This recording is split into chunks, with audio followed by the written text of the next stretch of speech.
This is cerebral cinema. Movies of the mind. Get this and get it straight. Crime is a sucker's road, and those who travel it wind up in the gutter, the prison, or the grave. This time an old Spanish woman who cared. A redheaded mink who didn't, and a green suede button beside a corpse. All led me to a wounded man with a gun in his hand, cornered on a warehouse roof. It happened like this. From the pen of Raymond Chandler, outstanding author of crime fiction, comes his most famous character in The Adventures of Philip Marlowe.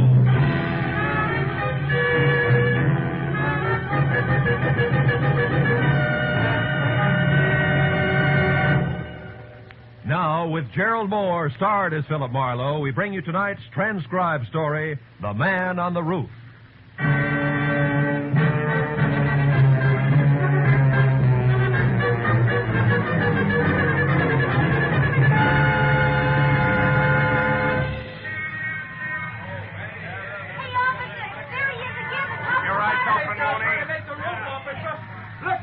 You got him the last time.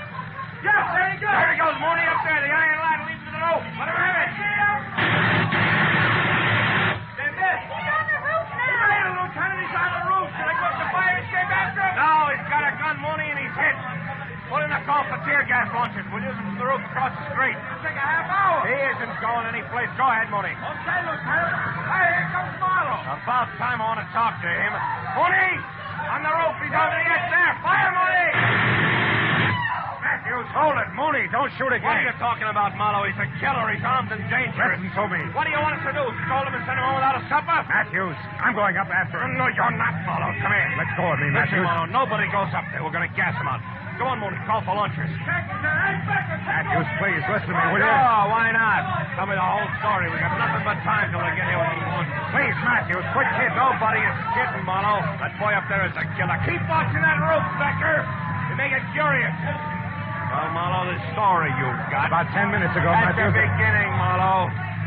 Go on, Phil. I'm trying to. We'll start at the front. I'm a sucker for detail. You got a half hour before the tear gas arrives. Okay, Matthews, I'll start at the front and skip nothing. Right. I'll start where it started 4 hours ago at 5 o'clock this evening, some 15 miles from here on the outskirts of a little town of San Fernando. A telephone call from a woman whose voice had said that she was old and Spanish and very worried had brought me out to the place. A woman named Senora Andrade who told me that her only boy was heading for a lot of trouble and that I had to stop her. The Andrade home stood out like a thoroughbred alongside the milkman's horse in comparison to the other houses squatting on the sun-baked soil. The senora herself, at maybe 60 and in a cheap black cotton dress, a lace shawl and homemade slippers, was the tidiest person I'd ever seen. When she bowed from the waist in graceful greeting, I saw a single small ivory comb was the only thing holding a mass of long gray hair in one neat bundle. Senor Marlowe, you will excuse me if I do not extend you the hospitality of my house, but Pedro... Pete, he likes to be named. He's already gone. There is no wasting time. Of course. Pete's your son, Senora, huh? And a good boy, Senor Marlowe. Here is a photograph of him. It is taken only a week ago on his 25th birthday. Really? He was so proud of that green jacket I made for him. It was suede and flashing, he said. Flashing like something the rich Mr. Alex Brucho would wear. He has it on every day since then, even today. Alex Brucha. Who's that, Mrs. Andrade? Senor who owns the warehouse for furs in Los Angeles. Oh? Number 12 Commercial Street. It's where my Pete worked until 2 days ago, when the trouble started. Well, what happened, Senora? It was during his lunchtime. He was eating from a meal I made for him like he always does and talking to a stranger, how you say, senor, a man with no job all the time. A bum, a hobo, a loafer? Loafer, see. He was just telling me how he was telling him to find the railroad yards. That, senor, is where the trouble began. Oh, please, Senor Marlowe, you will have a chair there. Oh, yes, thanks. Now, tell me, Senora, this trouble. Surely giving instructions to a loafer, as you say, didn't start it. Oh, but it did. After the lunch hour, the foreman, Senor Connor, questioned Pedro about this loafer. And when my boy said that the man was only asking for the railroad yards, this Senor Connor said he was a liar, that Pedro was giving out information about the shipments of furs, that he was fired. discharged. Just like that? See, senor, after 2 years of good, hard work.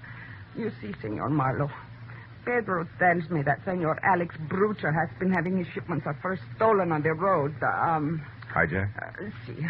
Hijacked. And it is this reason why Pedro is fired. You want me to prove to Mr. Alex Brucher that Pete had nothing to do with this hijacking, huh? Get his job back, is that it? No, senor. It is too late. Why too late? Pedro already went down there this morning to do that. Oh. He went and told Senor Connor that he had nothing to do with the hijack. And more. He told him, Senor Marlowe, that he was fired because of Helen Castile. Who's that? The pretty girl who for a short time now works in Senor Brucher's office. Well, then I don't understand, Senora. This Helen Castile and my boy are falling in love. But Senor Brucher also likes this girl. Oh. What happened when Pete told this to Mr. Brucher? He never did. Before he even got to speak to Senor Brucher, that devil man, Senor Connor, and some other men beat him. Cut his face, blood on his arms, his clothing torn. He came home just before I called to you. Almost dead, Senor. Oh, I'm sorry. Well, how about now? No, Senor Marlowe. Pedro has gone back. Revenge in his heart. That is why you must stop him. Senor, you must bring him home before he kills. Before it is too late. Take it easy. No, take it easy, Senora. Don't worry. I'm sure I can bring him back. Positive. Oh, gracias, Senor. It's all right. It's all right. Here, Senor, in this hand. I have money. 19, maybe more dollars here. You take it. No. Not yet, Mrs. Andrade. I don't think it'll cost that much. We'll see, huh? Goodbye, Senora.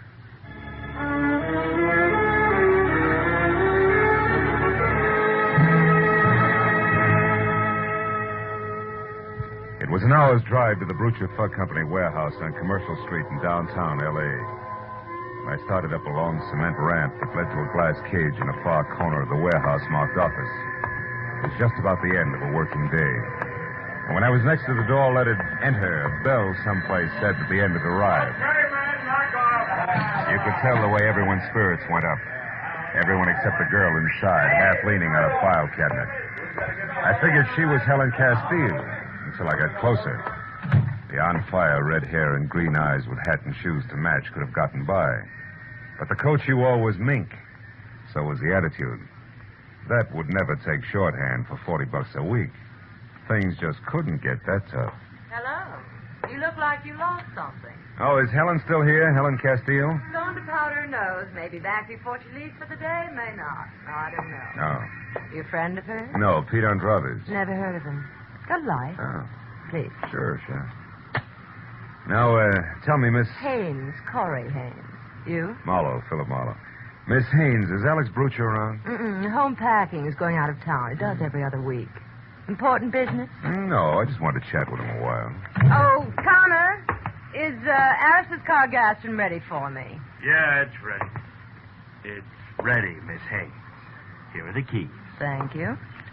And, Connor, please, stop wishing I were dead, will you? I can feel it, and it gives me the creeps. Oh, I'm so sorry, Miss Haynes, but, well, maybe we won't be seeing so much of one another so soon. If you mean Helen Castile, Connor, she's a great secretary, period. Yeah. Now you, Mr. Marlowe. Mr. Marlowe. I'm a friend of Pete Andrade's. I wanted... You've said enough, mister. Almost too much. Now, wait a minute, Connor. What for? A lot of hot air? Listen, Marlowe, we've been running into all kinds of trouble around here. Hijacking, short shipments, misdirected cargoes, the works. So? So it all adds up to somebody on the inside helping somebody on the outside, and that ain't good. Now, take my advice, brother. Get your long nose out of this place and keep it out if you don't want it bent. It's the phone, Connor. If you lift it up, it'll stop that noise. Very funny. Hello. Oh, hello, Mr. Brucher. Yeah. Yeah, okay, I got it. Charming fella, isn't he? He'll be down here in a couple hours, and I'm to wait. Check. Check, Mr. Brucher. Goodbye. His master's voice. Very funny again. You'd better let me have the keys back, Miss Haynes. The boss isn't going out of town after all. He'll probably want his car. And I'll probably give it to him myself after I've run a few errands I have in mind. Goodbye, Mr. Marlowe. I hope we meet again in more pleasant surroundings. You two go to rival schools, Connor? Get out of here, Marlowe. Get out before you get the same treatment your friend Pete Andrade got. Oh, you've got to be kidding. You wouldn't do that to me, Connor. I'm not in love with Helen Castile. That goes for you, too, in spades.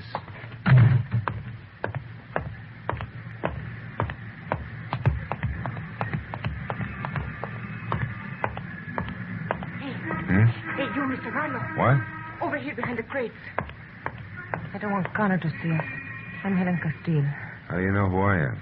There's an intercom phone in the office you just left. Yeah, I see what you mean. I knew Pete was in some trouble. I haven't heard from him in 2 days. Mr. Marlowe, what they've done to him is terrible. But how do you know about it? Did Pete come to you? No, his mother hired me. I'm a private detective, which, Helen brings up a sharp point. Are you sure you're not playing both sides, baby? Well, you... All right, save it. Save it. That's all I wanted to know. What do you want? You mean you just said that to see how I'd act? Well, I had to be sure.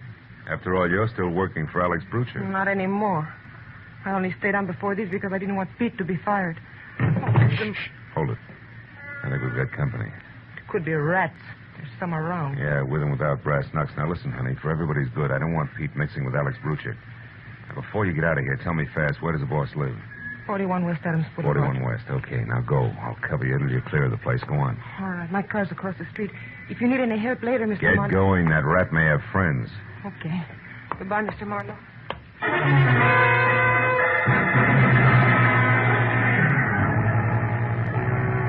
Helen got to the front gate, out into her car, and away without anybody bothering her. And a couple of minutes later, I covered the same smooth course, and I was beginning to believe that the rats were just that, except that when I was in behind the wheel of my coupe and heading for Adams Boulevard, I picked up a pair of headlights in my rear-view mirror, which for the next 40 minutes have zigzagged, stuck like they were painted there. But finally, a traffic jam gave me all the brake I needed, and a sharp right turn followed by a lot of speed left me free and once again on my way to West Adams Boulevard.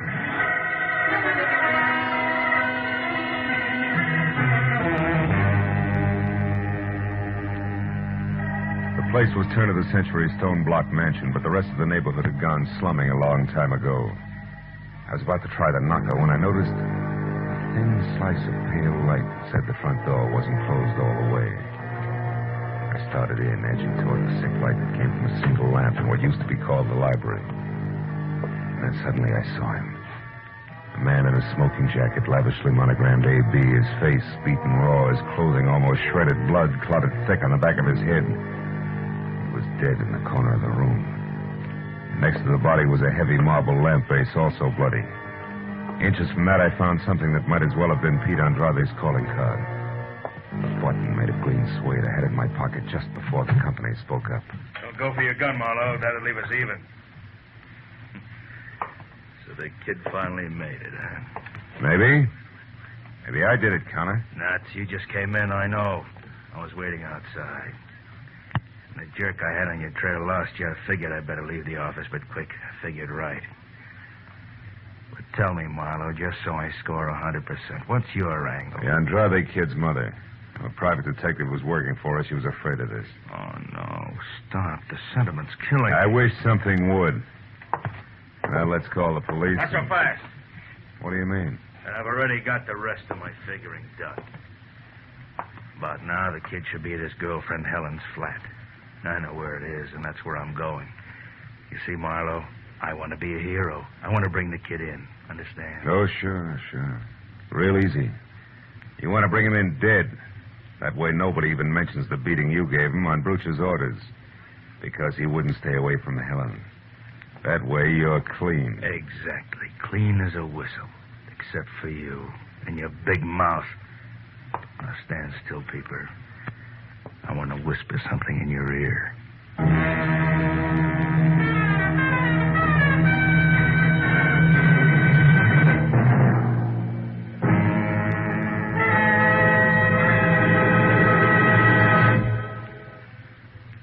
In just a moment, the second act of Philip Marlowe. But first, you're going to think the laughter of April Fool's Day came late when you listen to CBS this Wednesday night, for it's going to be one of the craziest, merriest, maddest nights of entertainment you've ever heard. Bing Crosby will be playing host to Arthur Godfrey and Perry Como. And even though lots of singing is promised from all three, who knows what's going to happen when the gags start flying? Groucho Marx and Burns and Allen will also be on hand with their famous fun shows this Wednesday. These great stars will be here on most of these same CBS stations.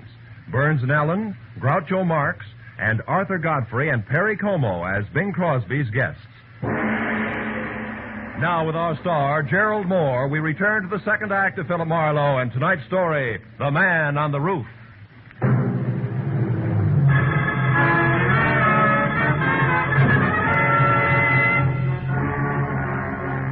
When Connor started toward me with a .38 wrapped in his thick fist, I figured I better do something about him and do it fast. I waited until he walked around Bruce's body on the floor and it was out of his line of vision, and I pointed at it.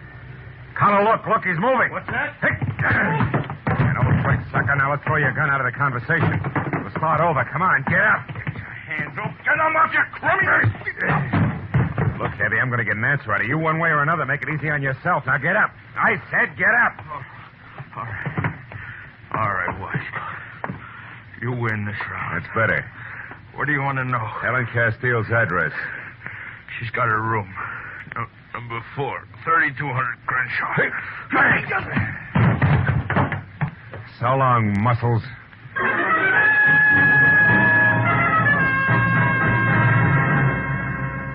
I knew there wasn't much more I could do for a desperate hothead named Pete Andrade. He'd already done too much for himself in the wrong direction. I drove down Adams until I'd cooled off enough to call the police. And I stopped at a phone booth and gave Homicide a fast rundown on Alex Bruch's murder. But I hung up before they could ask me Senora Andrade's address in San Fernando or Helen Castile's place on Crenshaw. Because there were two women I wanted to talk to alone before the police moved in. After that, I drove out to Crenshaw and found the number 3200. Room 4 was at the far end of a half-lit hall. And there were voices inside. One was Helen's. The other was Pete Andrade. I reached for my gun. I went out of my head, Helen.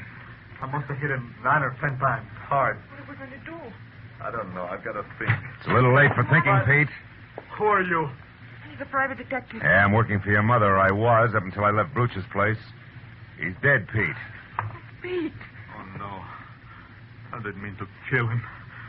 But I'm not sorry. I want you to come along with me, Pete. Quietly. Turn yourself in. No. Pete. Helen, get away from me. Stop it. Oh, you little... He's gone. Got it. Don't move, Marlowe. Don't move or I'll shoot. You crazy fool. I knew you wouldn't shoot me, Marlowe. Next time you'll be surprised. There won't be a next time. We're going to get away. It's our only chance now. Haven't got a chance if you run. You'll be dogged every minute of your short lives. You'll wind up full of bullets in the dark. You'll be running down a blind alley, and it starts right there with that door. Don't be suckers. Shut up. We're going to try it, Marlowe. And we'll make it. We've got to have money, Pete. Yeah, and I know where to get it, too. Brewster always kept plenty of petty cash in the office at the warehouse. I'll take that. What about the watchman, Pete? Are you going to keep on killing? Pete, listen. You can get in quietly with Brewster's keys. Corey Haynes has them. The office keys are on the same ring as the car keys. She always borrows them when she uses his car, and she's got it tonight. Well, I'll get them from her. Where does she live? Out on Orange Drive. 210, I think. Will you listen to me a minute? You're heading for the original dead end, both of you. Why don't you give yourselves a break? Now, what do you call a break, Marlowe? Pete rotting in some prison until we're both too old to care? I'd rather have the bullet. Let's get him out of here. That closet will do. Go on, Marlowe, inside. Move! Sure. What are you waiting for? Go on, close it. I know what you tried to do for my mother, Marlowe, and for Helen and me. I'm sorry it couldn't work out. Thanks anyway. Nuts. I'm leaving, Helen. I'm ready. You're not coming. You're staying here. What? Marlowe was right. This is a blind alley, a dead end, and I won't take you in. No, Pete, I'm going with you. No, you're not. Stay back. I mean it. Please. Stay back, I said. Pete. Helen, unlock this door. We still may be able to stop it. I'm playing this my way now, Marlowe. You can stay where you are. Helen, don't you understand? I'm on your love side. him. I'm going with him whether he wants me or not. So long, Marlowe. Happy landings, baby.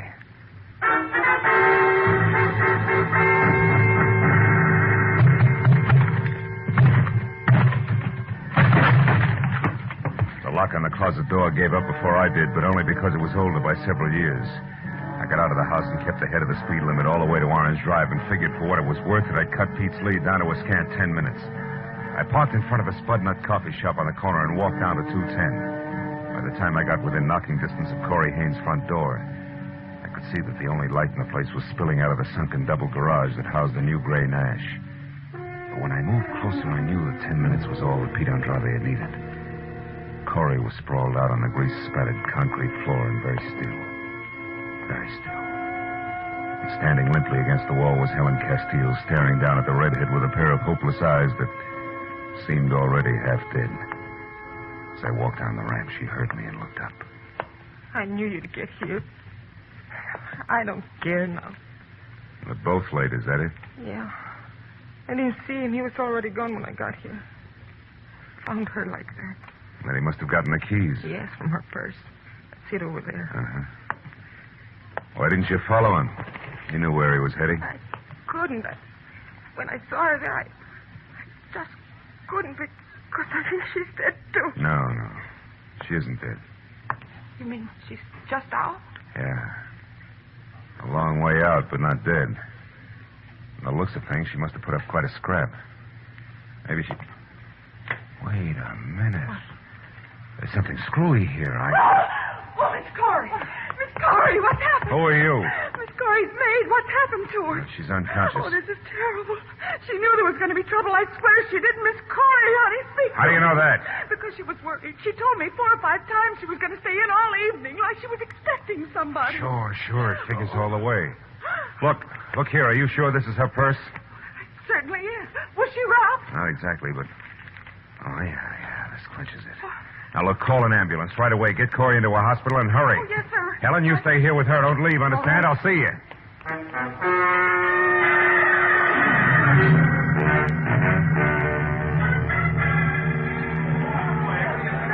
And that's it, Matthews. That's why I broke a few speed laws getting from Corey's garage down here to the warehouse. Because I had to find Pete and tell him before it was too late. I'm still not sure you made it, Marlowe. Look, this was dropped near Bruch's body. I just saw the mate to it in Corey Haynes' garage. Look, that's not conclusive. No, but these are. The papers I pulled out of her purse. Take a look at them. Go ahead. One glance will tell you where they came from and why. You get it, don't you, Lieutenant? Yeah, I get it. Certainly I get it. What a rotten setup. Well, then you gotta let me go up that fire escape and talk to him. He'll listen to me, Matthews. I know he will. I told you once before, Phil, he's been hit and he's cornered up there. It's driven him haywire. It'll probably blow the top of your head off, but... Go ahead. Go on up and try it. I'll pass the word. Across the street and started up the fire escape. I knew Pete Andrade from someplace in the shadows on the roof was watching me, every inch of the way. But I climbed up to the 4th floor before I spotted him. His head inched out over the ledge. My own .38 in his hand. I went on to the 5th floor and started up the ladder to the roof when it came. Stop there. That's close enough. It's Marlowe, Pete. I know. That's the only reason you got this far. You got lots of nerve, Marlowe. Pete, I didn't bring a gun. Because I just came to ask you a question. Nothing else. Question? Yeah. A big one. Did you use anything on Brucher except your fist, Pete? No. Why? What's the difference? Plenty. I don't think you killed Brucher. What? Is this a trick? No. Look, Pete, no trick. Look at this. I found this green suede button near Brucher's body. I thought it came from your jacket, but it didn't. It was torn from a pair of green suede shoes that Corey Haynes had on tonight. Corey Haynes? I don't get you. It means, first, she's a liar. That she saw Brucher tonight. It means she got there after you did. Probably found him unconscious where you'd left him and finished the job with a heavy marble lamp base. You're crazy. This is a trick. Why would she kill him? They were going together. They had been. Until Brucher got interested in Helen. Yeah? After that, Corey was on the way out, and she knew it. She decided to get all she could out of him while she had the chance. Go on. Every time she borrowed his car, she used the keys to get into the office, steal information out of the files, and sell it. She was the informer. That thing. I'm coming up, Pete. How do you know all this? I found some papers to prove it in her purse. She was in a tough spot when Brucher changed his mind about leaving town tonight. Yeah? She had to get the papers back in the files or Brucher would discover they were missing. But Connor staying in the office prevented it. So she was trapped. I see. When she saw a chance to kill Brucher and have you blamed for it, she grabbed at it. Are you convinced, kid? I almost shot you, Marlowe. Why did you take such a risk and climb up here? Because your mother has some ideas that I wouldn't like to see her lose, Pete. Also, I wanted my gun back. Well, do I get it? Yeah. You bet. Here. And thanks, Marlowe. I feel so good now.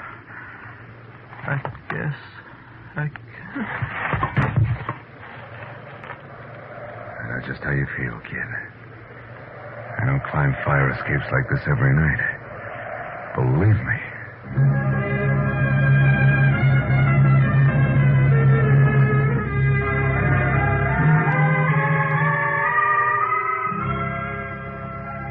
It was a long, long time before all the scattered reports were in.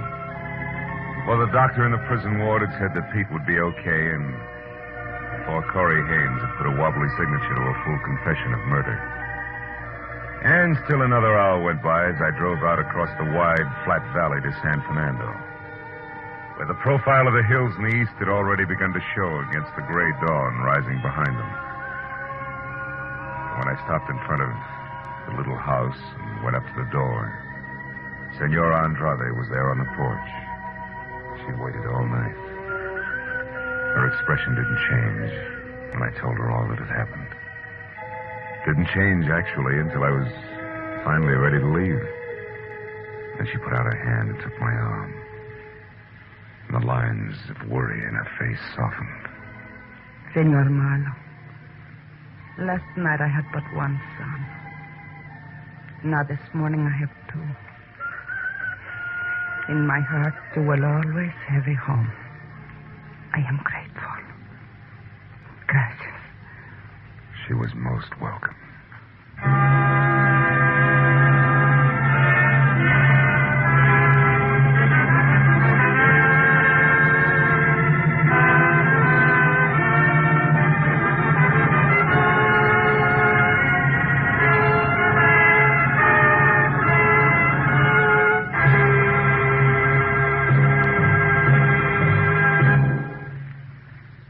Adventures of Philip Marlowe, bringing you Raymond Chandler's most famous character, star Gerald Moore, are produced, directed, and transcribed by Norman MacDonald, and are written for radio by Robert Mitchell and Gene Levitt. Gerald Moore may currently be seen starring in Republic's The Blonde Bandit.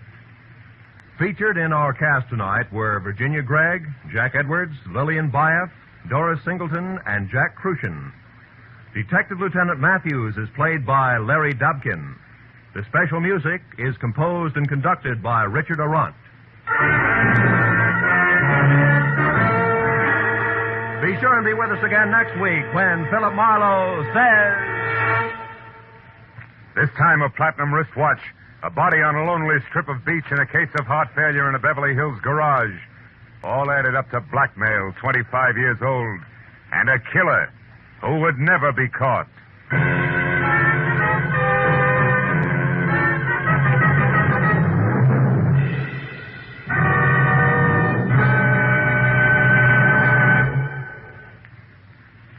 CBS invites you to hear one of the great ad-libbers in show business, Groucho Marx, every Wednesday night on most of these same CBS stations. Groucho's show, You Bet Your Life, finds the master throwing quips and questions at oddly assorted pairs of contestants. And it's fast, merry, and bright. So, remember, be listening this Wednesday, won't you?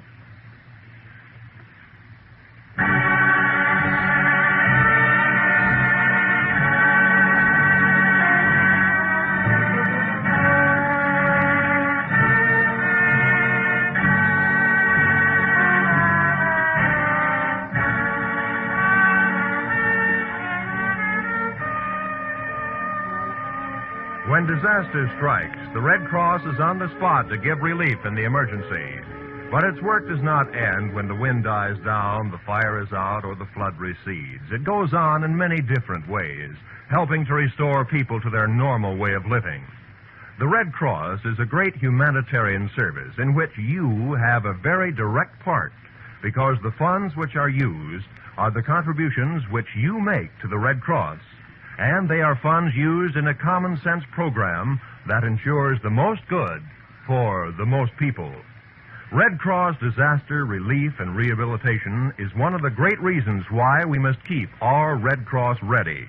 All may help. Give now to the 1950 Red Cross Fund. Remember, whatever you gave before, this year, add a quarter more.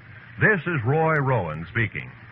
Now stay tuned for Pursuit, which follows immediately over most of these same CBS stations. This is CBS, the Columbia Broadcasting System.